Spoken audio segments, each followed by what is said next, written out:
Hi, I'm Chef Susie with LearnToCook.com, and today I'm going to be popping popcorn, just regular popcorn with oil right on the stove in the skillet, the old-fashioned way. You can do it at home. You just need a skillet with a lid, some popcorn and some oil, and of course some salt and maybe a little bit of butter too. So knowing that, let's get started. I'm going to be using Orville Redenbacher's popcorn. This is my favorite popcorn. It's delicious. I like it. I like the way it pops. It's not too chewy. Sometimes popcorn can get a little bit rubbery, but you always get the perfect kernel popped with Orville Redenbacher's. And this comes in white popcorn too. I'm going to be using the yellow today, but the white is nice too. It's a little bit lighter.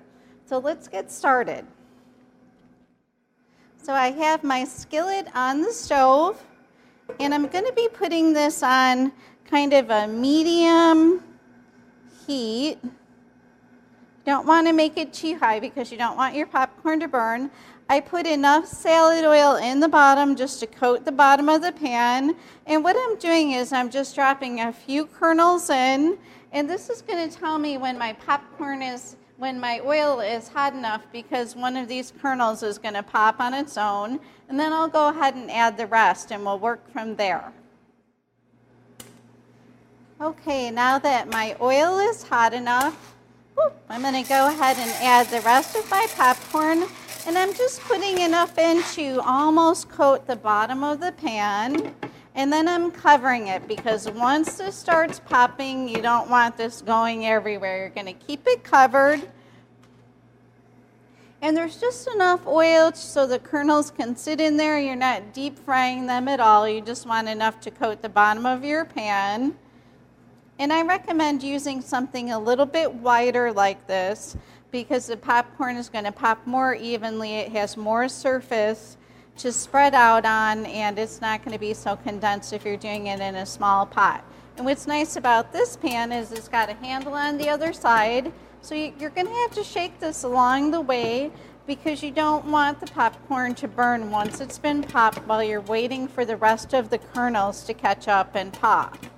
So it starts out a little bit slow, and then all of a sudden it's going to go crazy. So you're going to be shaking it as you go along, and make sure that you're holding the lid down too with your towels as you're popping this popcorn. And I kind of like to pull it off the flame a little bit every now and then so it doesn't get too hot. And make sure that you're just gently agitating this so it's not sitting on the bottom of the pan and just burning. And what's nice about these clear lids is you can see what's going on in the inside, and there's no guesswork at all. If you don't have a clear lid, you're just going to have to wait for it to puff up. And now my popcorn is popping away. You can hear it. And once it starts to slow down, that means that most of the kernels have been popped.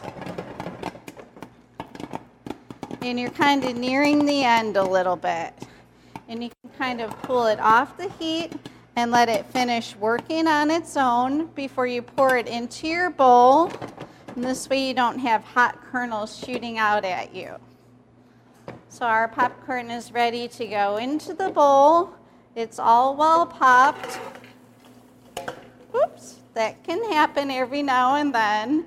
And as you can see, all of the kernels have been popped. So this is a nice big bowl of popcorn. It's ready for some salt and butter or however you like it.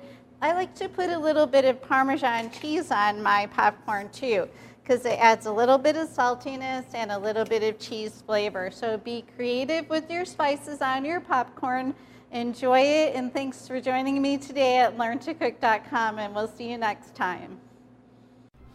Well, thanks for joining us today at LearnToCook.com. Be sure to comment and to subscribe. Also visit us on Facebook and Twitter. Have a great day, and thank you.